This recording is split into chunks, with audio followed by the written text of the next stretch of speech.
Yeah, the button's still on. Okay. All right.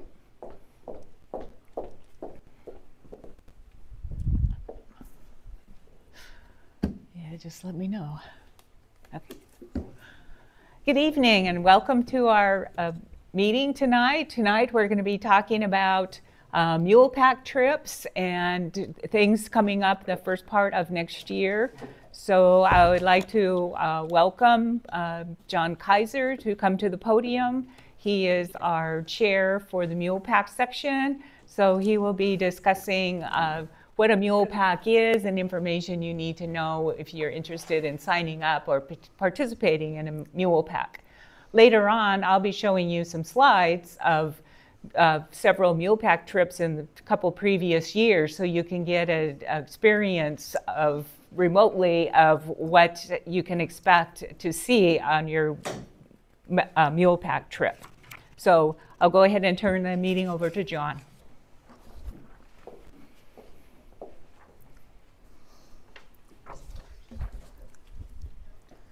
Well, good evening. Mule pack trips give you an opportunity to spend time in a remote area of the Sierras without owning a backpack or carrying one on your own back. The section hires a pack station to transport your camping gear into a remote area of the Sierras. That means you get the opportunity to hike to that location carrying just a lighter day pack. If you were to attend one of these trips, you would drop your gear off at the pack station first thing in the morning, go straight to the trailhead, and start hiking with the group. While you do that, the pack station takes care of loading the gear on the mules, and then one or more of their employees will lead the mule train to the selected campsite. They will unload the gear, and then they leave. Then the fun part of the trip starts because you will have 3 to 5 layover days where you can explore the area around your base camp. Sorry about that. During that time, you're free to choose your own activities within safety guidelines. The leaders will organize day hikes every day. You can attend or not. You can take your time, spend your time fishing, photographing, whatever pleases you.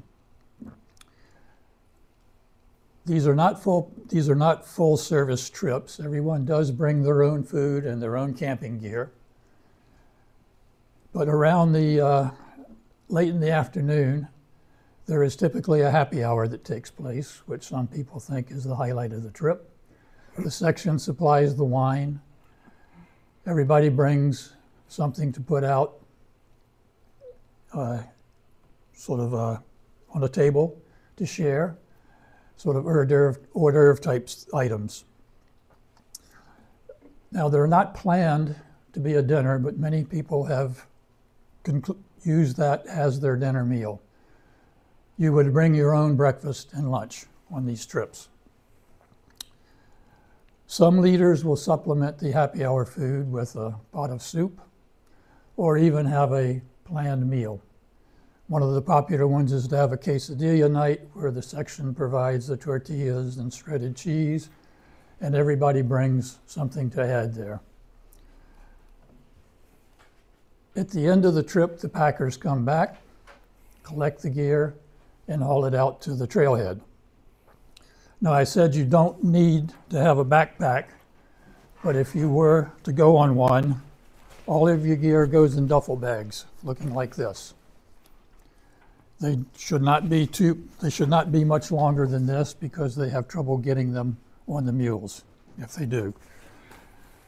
Of course, you would also supply your own camping gear, the tent and everything, but another piece of gear you would need is a bear canister. There's several types of them. This is probably the largest one, which a lot of people like. I forget what it's called. They are available. If you don't want to buy one, they can be rented. Or you can probably find one of the old participants who's no longer going on it willing to sell you a used one. These are high altitude trips. So even though you're not carrying a heavy backpack, you're typically camped around 9 to 10, sometimes 11,000 feet, which is a beautiful area of the Sierras. Now, in a normal year, we would have our trips planned for 2025, but it has become increasingly difficult recently to get the packers to schedule that far in advance. Some of them say they won't even talk to us until January. So our time schedule frame is going to be shifting, and our website is also being migrated from one host into the Sierra Club host, so I don't know what the time frame will be on that. However, if you could show that first slide, we do have tentatively planned 3 trips for next summer. The first is going into Clark Lakes. This is my only photo of that. The campsite would be in the wooded area down at the far end and on the far side. To orient where that is located, that out on the horizon, there's kind of a flat top mountain out there, which is Donahue Peak. This location is very close to the PCT, and if you were backpacking on the PCT, when you went past Donahue Peak, you would be entering Yosemite Park. This is particularly good for day hike locations, and I want to show the next one here.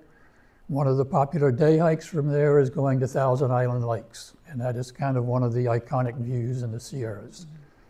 The big peak you see there is Banner Peak. Ritter is kind of hidden behind it, but that's sort of the north end of what's called the Ritter Range. Down off to the south there, you see the start of the Minarets. Which brings me to trip number 2, which would be in August. This one will be in the Shadow Creek, Lake Ediza area. I'm not sure quite where they will be camping. I've been there twice where we camped along Shadow Creek. This particular view, you can see the minarets there. And we're hiking from Ediza Lake up to Iceberg Lake. Another hike where waterfalls are always popular. There was a very short hike from our campsite up to this waterfall, which is coming out of Nidiver Lake. It's possible to go cross country up there, but in this case you can see 6 people just taking it easy and enjoying the view. 2 people in this room actually did on this trip, did a cross-country trip up to Nidiver Lakes and down to Ediza and back to the campsite. All right, the last trip that's being looked at is going to take place most likely after Labor Day, and it's going into the Long Lake, Saddle Rock Lake area. This is just a view of Long Lake. I think that's Mount Good up there, up above. One of the really great hikes from this location is going up over Bishop Pass. And so if you into Doozy Basin, and the next slide shows the view coming down from Bishop Pass. The 3 lakes in the foreground are Bishop Lakes. The one off in the distance there, a little farther out, is Saddle Rock Lake. There is a nice campsite there where we were staying this particular time. So those are the 3 trips. I've got a list of them there. I'm not sure when they will become official. The leaders have to manage to get hold of the backers in order to make them official. And if you want to get on an email notification list to get an email announcing these trips, there's a sign-up sheet up here where you can get on our distribution list.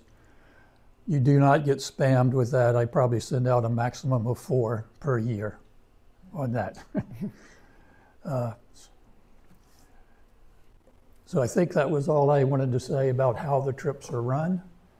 And then Vicki was going to show some slides from trips that she has done the last couple of years. Okay, so all we have to do is click. Yeah, start it and do Just a do- pause. Start it and then pause. Oh, I also have an equipment checklist up here if anybody wants to pick one of those up. Okay. I know a number of people said they always took that and they went down and checked off as they got everything packed. Obviously, packing is the hardest part of going on these trips. If you forget it, you're out of luck. You do without. Okay, Vicki? Yes. Okay. Oh, thank you, John, for the introduction of the mule pack. The reason that I have done two, I did one last year and one the year before, and the slides that I'll show you start with last year's trip, which was to Garnet Lake. And one of the reasons that I decided to go on the mule pack was that I wanted to see some of the more remote areas, but I did not want to carry around a 40-pound backpack. I've never been a backpacker. So I did go on the trips, and I thoroughly enjoyed them. A lot of the activities that John has talked about is typical of the two backpacks that I was on. As he just mentioned, packing is very important. If you don't bring it, you do without, unless someone has extra stuff to bring for you. It's also a good idea when you take your stuff out of your car and put it into the packer's pallet to be put on the mules, that you make sure you take everything out of your vehicle. The trip that I just was on last August, we had one gentleman that he forgot his little bear canister. He thought he'd set it out, and that's his food for the week. So when we got back from the trip, back at the end of the week, he looked in his car, and sure enough, underneath the blanket that he had in the back of his car was his bear canister. So things happen, and you make do. Everybody shared, everybody helped him out, and everybody had a good time. He was a little upset when he couldn't find his bear canister at the beginning of the trip, though. So, I'll start with the trip. This is where you leave all of your gear, and then the packers take and pack it as they need to. And then there's signs for the trail. So we went on the river trail to get to our campsite. It was about a 7-mile hike to the camp. And we took pictures along the way. There's very beautiful, varied countryside. And the reflections in the lakes were just awesome. And you can't get lost. You just follow the signs on the trail. Their trails are very well marked as you go through here. And this was a waterfall that we saw on our way to camp. And the creek here is what runs through that area.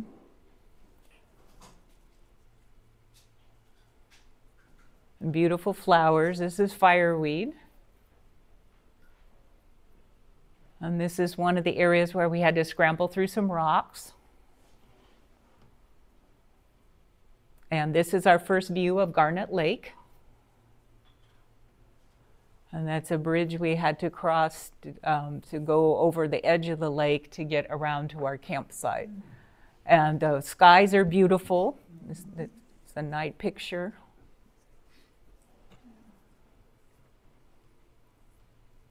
And it was 27 degrees when we left camp, the mule pack. So in the morning there was frost on the flowers, frost on our tents. And this was a little unnamed lake that we passed on one of our hikes during the day. And this is some of the peaks that John mentioned before. This is what the campsite looks like. You have a main tent table with the tarp over it, and that's where the food is put out. This was a waterfall that was near our campsite, so it was one of our day hikes away out of the camp.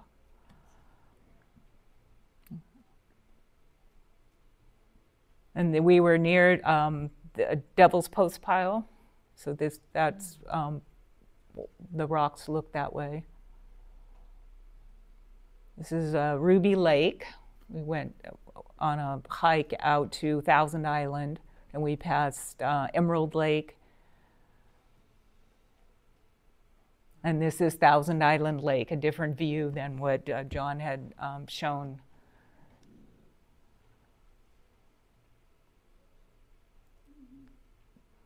And there's mushrooms along the way. These are edible mushrooms. We had someone that was a forager on our trip.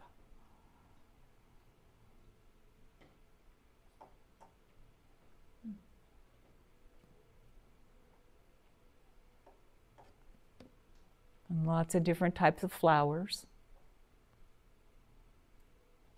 And this was a crevice in a rock with the water behind it.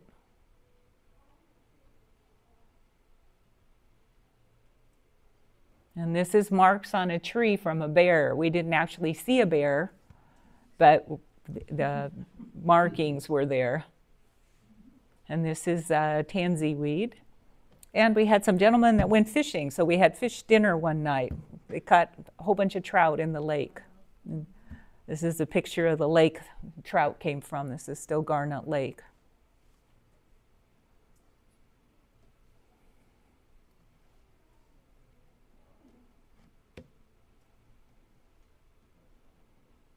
And more mushrooms.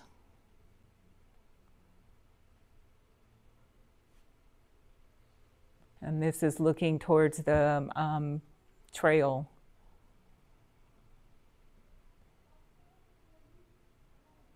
And this is a view underneath the bridge that we walked across the top, and I decided to take a picture underneath. I thought it would be interesting. Some more waterfalls.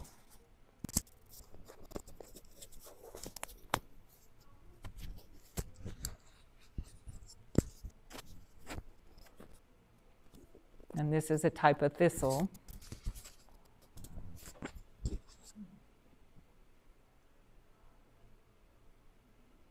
And this is a western cedar growing out of the rock.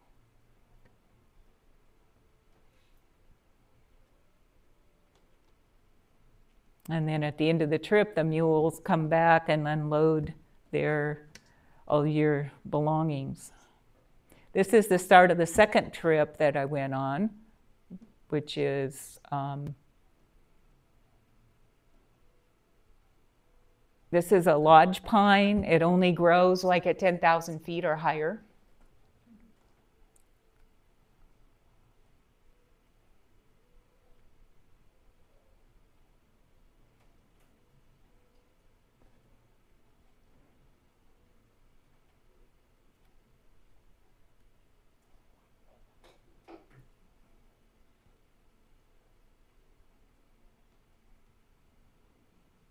And this is one of our river crossings. We had to go across a log.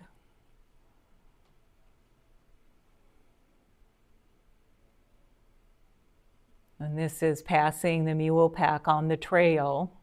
They happened to take the same section we were on. And this is checking the map. We went to the South Fork Lakes area. This is outside of Lone Pine.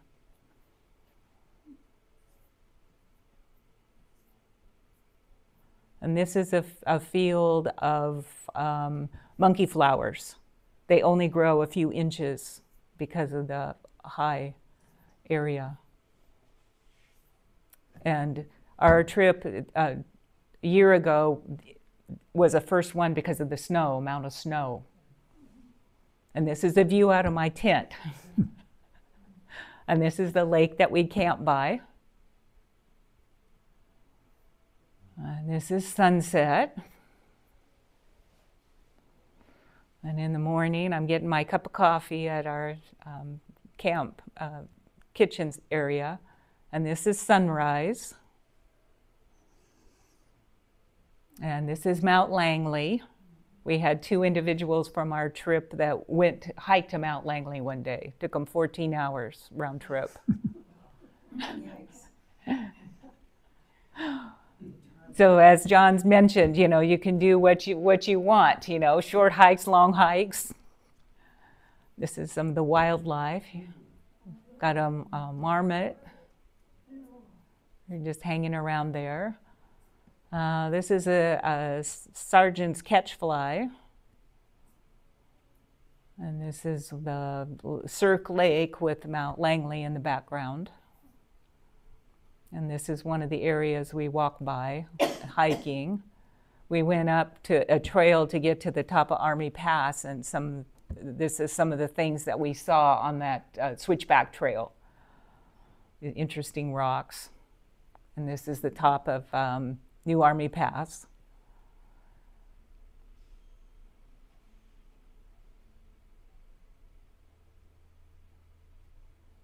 You can tell I'm into photography and flowers and scenery. And we happened to see a few deer. And then when everybody's done with the camp, then you put all of your stuff for the mule pack team to come and get it. And then you start hiking out, and they come and pick up everything that you leave at the with the tarps. They leave the tarps behind when they bring your stuff to the camp, and so you set everything that you have there, and then whatever's there they pick up and load onto the mule packs and take it back to the pack station. So you also have to remember, don't leave anything behind the bushes when you pack your tent and everything up. So some of the things you do when you get to camp is you obviously have your tent, and you have your campsite to set up, and you pick a campsite wherever you want, which is kind of nice because people scatter around, and you get one with a view. Some people had a view of the lake, and you set up the camp itself, the kitchen area that had the tarps over it. You help set that up as part of your activities when you first get into camp, so that you have a place, you know, to put the food on the tables. There's propane burners to, heat water, so, you can have water to add to your freeze-dried food or whatever that you have in your canister.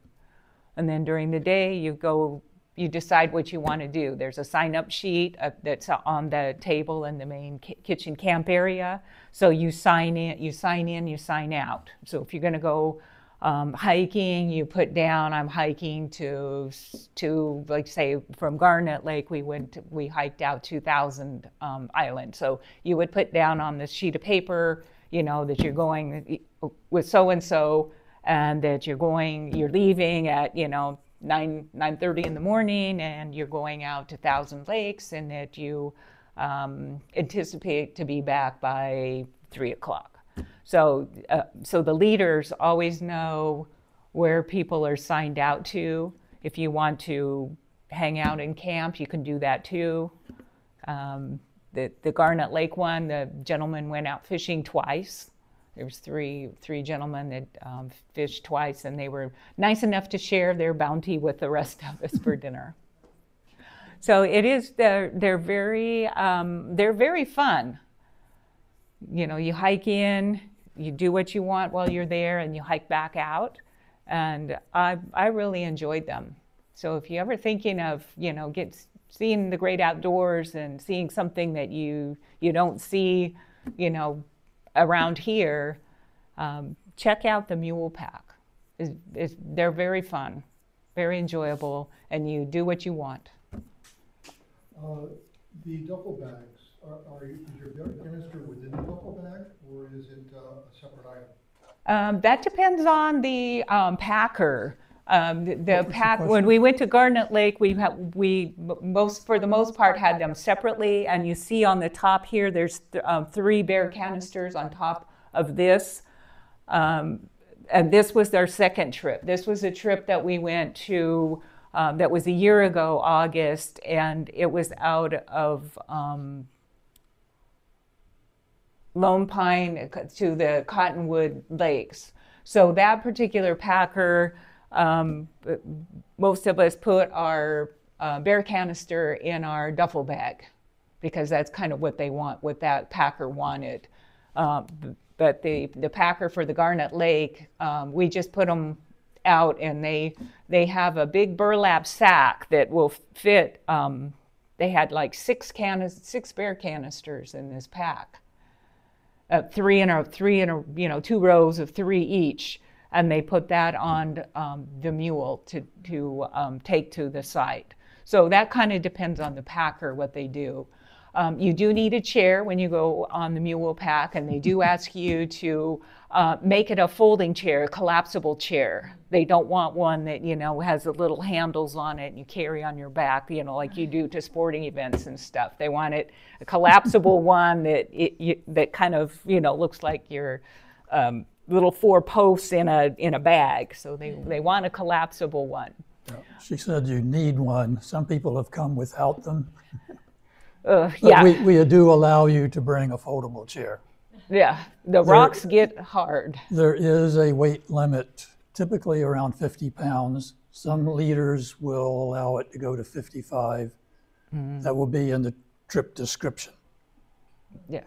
And many of the packers don't really care whether the bear canisters go in the duffel bag or not. Yeah. I always prefer to put mine in the duffel bag. And I could usually get all of my gear after a few years of experience. And one this size plus one that's a little bit shorter. Yeah. Of course, so, that's more than you can get in most backpacks. Yeah. Right. So all of your gear has to be in the bag, in a bag. So your tent, you have to put your tent and your sleep mat and everything in one of the duffel bags. So you wouldn't have things like that out separately. Question? Yes, does everyone bring their own small one-burner backpacking stove, or does the group use stoves that are provided by the leaders? The ones that I led, everybody kind of brings their own small one for cooking at their tent. However, there is the communal area that has the roll-up tables and the tarp. There are some bigger things there. Many leaders just think that for breakfast, all anybody wants to do is heat water and use instant oatmeal, so they just go down and boil a big pot of water in the morning. I like doing something a little more interesting than that, so I would make pancakes every other day in my own tent. Yeah, the last backpack I was on last August, we had a pancake morning. We just the one day, and so people brought things to put in their pancakes. So people would there was like a little sign up list the leader had. So some people bought butter, some syrup, some brought apples and blueberries and nuts and bananas or whatever and set it out so then everybody could pick and choose what they wanted to put into their pancake mix, and then cooked the pancakes on a fry pan on top of the propane burner. Now, was that Sam? That was Sam, Okay. yes. Yeah, we were Yes, very... he's one of our new leaders, Sam Rametta. He's been on many, many mule packs over the years, but he started to become a leader a few years ago. COVID interrupted, and then things getting one of his provisionals that he was going to do got canceled by Tropical Storm Hillary. So he finally did get it, and he likes doing these communal groups. He went with one of our leaders for many years who had organized dinners every night. So that was a lot more organized than I like to do. I liked it more casual, but that particular leader is retired now. But she would assign people to 2 people to cook a meal one night for 15 people. And then 2 other people cook a meal for 15 people. And the people that didn't get assigned that were just told to bring happy hour goodies.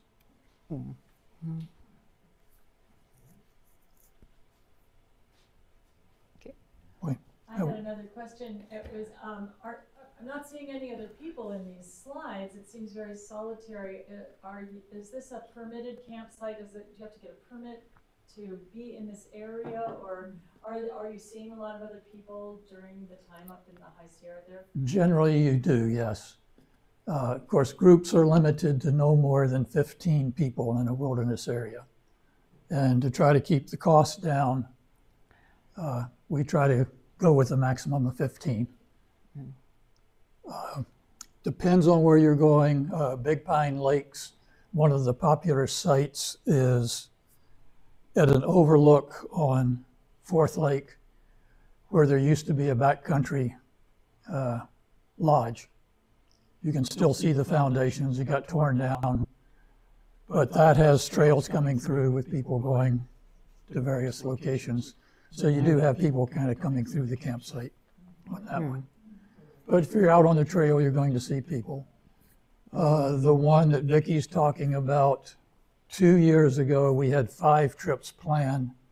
That was a very heavy snow year. The first 3, the snow was still too deep in August for them to go. The one Vicky was on out of Cottonwood Lakes went, but they had to go to a different lake than we usually would go to. And the last one got canceled by Tropical Storm Hillary coming through. The packers didn't want to be. That one involves crossing some streams, which were already high due to the snow melt. And they didn't want to risk going through the streams with a tropical storm coming through. Yes. Another question? Yeah, I had a question about, well, actually more weather related, because it's a very high elevation. This summer, you mentioned, I missed when the first trip, I think you said Clark Lakes. You're thinking that would be in June? No, late July. Late July. And then there's one in August and one maybe right after Labor Day. I guess my first question is fires and how it is, and then second, just the variation in temperature that you've experienced at that elevation in different different over the years. In other words, is it? As Vicky Well, said, they had frost on one. Yes, That's the one to unusual. Garnet Lake, yeah, we had frost. As I mentioned, when we left the pack station, it was 27 degrees that morning when we started our hike and left our things there. In the morning, there was frost, and there was frost on the flowers, frost on our tent, but then the sun came out, and, the gentleman with the fish, that one gentleman was in shorts, so it did warm up in the afternoon. But then, when the sun goes down, the temperature dropped pretty good again. So yeah, you do need jackets, you do need layers. Sleeping at night, the temperature was pretty low at night, so you do need a low temperature sleeping bag. I have one that's like 5 degrees or something, and I was comfortable. I put socks on my feet, keep my feet warm, but I don't like cold feet. So the temperatures, kind of fluctuate, so you do need to layer up. The one that I went on a year ago, August, there was a lot of snow on the ground. Probably the temperatures a little warmer in the morning, maybe in the 40s, but it really during the day, maybe mid 50s was as warm as it got then. And there was all the snow on the ground and around our campsite. So it didn't get really warm, but we still had a good time. And that campsite was a little higher elevation. I think when we camped at the lake there, I think we were camped at about 11,200 feet, I think is where our campsite was by the lake. Cottonwood, yeah, At it's quite high Cottonwood, elevation. it's higher than Garnet Lake. So that's something to keep in mind too. If you're not sure if you can tolerate the elevation that much, might want to take a look at these different lakes and see what the elevation would be. And then if you, some of the lakes that you could walk to would be higher. So you need to keep that in mind too, because when we left at Cottonwood and we went up to where New Army Pass was, we were like at 12 or a little over 12 when we got to New Army Pass and back. So you do need to check the elevation. None of us had any problems. Some people camped at Cottonwood. They camped 1 or 2 days before the mule pack actually started so they could get acclimated to the elevation. So that's something to do. There's also things, places around you can go to, mountainous areas around us and see, hike around there. If you go to the Palm Springs Tram, it's about 9,000 something at the top of the tram. You can walk around. There's trails and stuff up there. So there's places you can go and hike and see if the elevation bothers you or not before you sign up on Or one of just the try trips. hiking to the top of Mount Baldy. Yeah, or Mount Baldy. Yeah, that's a little Right, higher than that. That's just over 10,000. And Yeah. So of there's course, I ride the chair up, which puts you at 7,800, but it's still a good climb. Yeah, I've been up at 9,000 feet. I don't think I've ever been up at 11 or 12. Yeah. Definitely not hiking. yeah, that Yeah, one was sure. higher. That Garnet Lake is lower. Garnet Lake is only around 10, maybe even like 9.8 or something like that. It's not quite 10. So Garnet Lake, and then to hike over to Thousand Island Lake and stuff, you're not changing that much of elevation to go on some of those. The one that we ones. used to do that was at a lower elevation was going out of Hetch Hetchy, which is a beautiful area for the wildflowers. We go in June. The problem was the packer went out of business. The rim fire that burned through was the last straw. He just said, I've had it too much trouble and quit. So that one we would go in the early season. But the reason that most of these are starting, almost all of ours start on the east side of the Sierras. And from Southern California, that's actually easier to get to than the western side.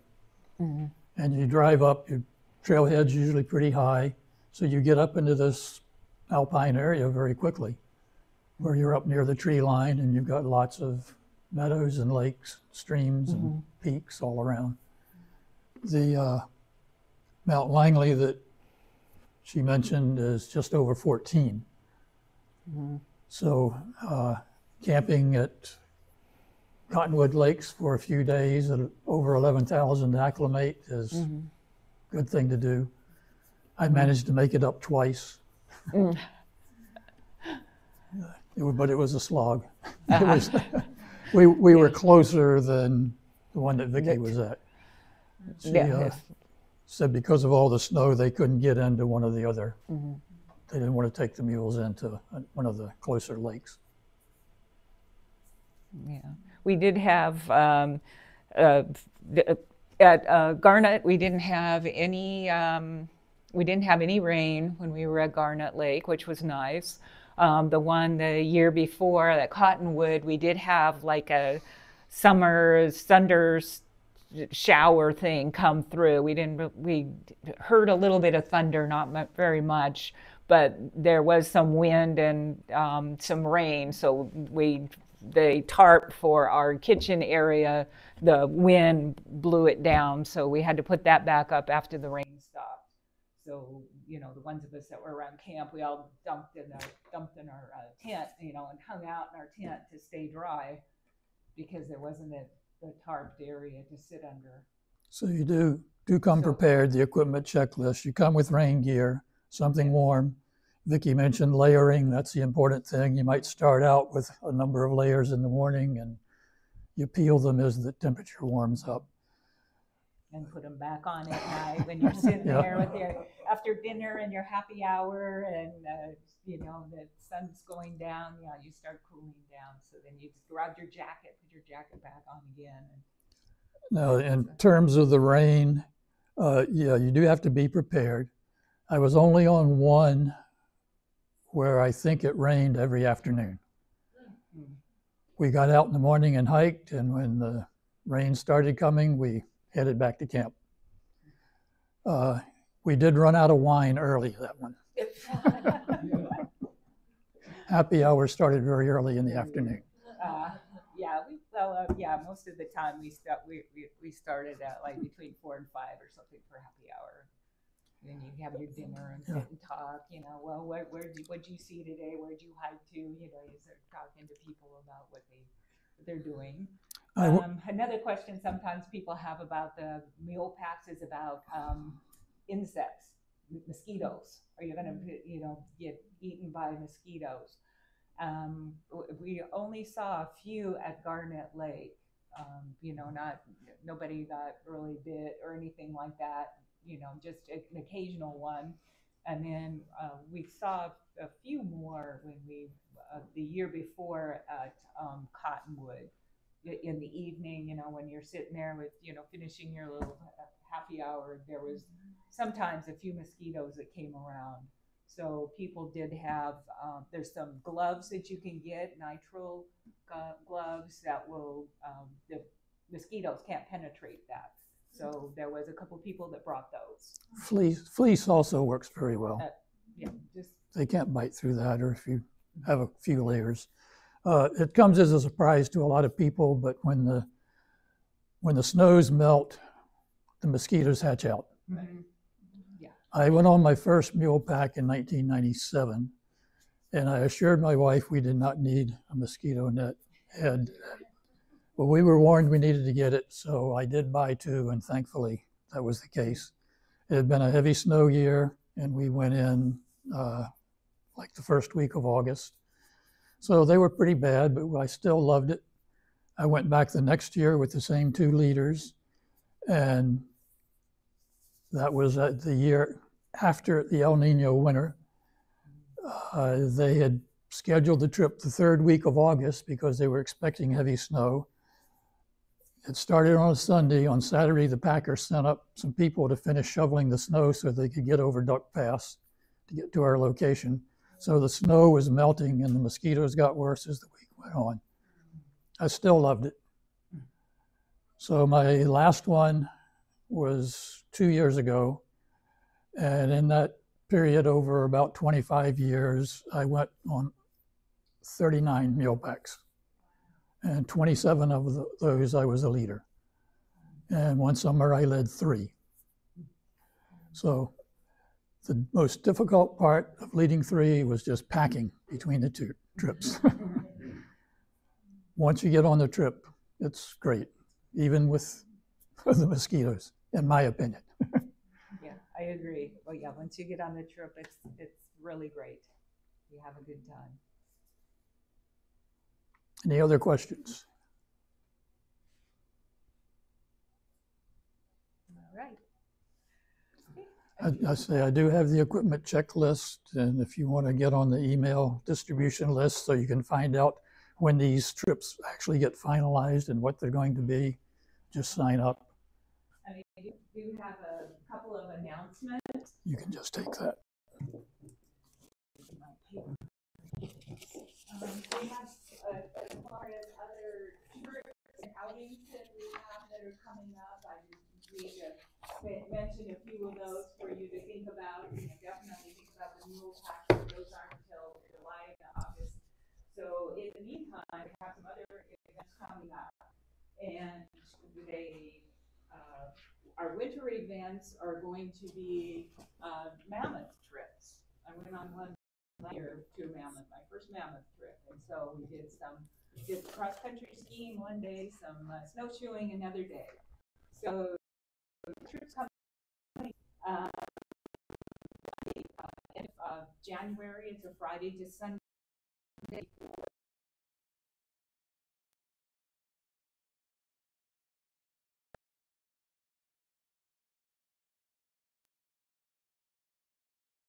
interested at all in going to Mammoth, get on, go up there and, do whatever activities that you just walk around Mammoth if you want to do the skiing or cross-country skiing or the downhill skiing. So if you don't bring your equipment, you need to get for the ski slopes. Those are so if you're interested in those, check those out. There's also an Anza Borrega Desert camp out that is going to be the end of March. March 27th to the 30th. So this would be out in Anza Borrega area. There's a group camp. You do need to sign up and try to carpool for that because there is a limit on how many cars they can have at the camp space. So if you're interested in that, check it out. You have a chance to do the group campsite area, have picnic tables, and you pick your site, put up your tent within that group camp area. And you have a chance to go on hikes during the day there to different areas. There's also out there something that's kind of neat is they have desert sculptures. There's some artists that put up these huge animals like tortoise. There's a dragon that goes across, like he's very goes across a big expanse. There's road runners and eagles on a net. All sorts of interesting sculptures out there. So it's a really interesting place to check out. So if something like that interests you, check on the website. And also there are some long-term trips for next year, some travel trips that are not, that are international trips. And they're done by our local Sierran groups. The first one of the trips is going to be to Mongolia, which is June the 7th to the 22nd. And this one, they have all sorts of activities they're going to be doing, going to famous places, the capital city. You get to see bighorn sheep. They have a whole list of things that you can do there. They're going to visit the first capital of the Mongols under Genghis Khan. And so that trip is about 2 weeks in length. So it's June the 7th to the 22nd. There's also a trip in August, which, sign up for the Mule Pack first if you're interested in that. But in August, for a week, they're going to the Canadian Rockies. So August the 23rd to the 31st. And so they're going to Yobo, Banff, Jasper, and Kootenay National Parks. They spend time in Calgary. So they're going to be doing, sightseeing, hiking, going on the tramways and the lakes there. So if you're interested in seeing Canada, check that trip out. And the last trip that's being planned by the group is to Turkey in September the 12th to the 28th. So again, it's a couple-week trip. So they're going to see all of the big sites in Turkey. They're going to Istanbul, they go to Ephesus, they're going to Cappadocia. So they're going to a lot of, and Troy. So they're going to a lot of interesting places. And also going to some national parks and some hiking and a few places.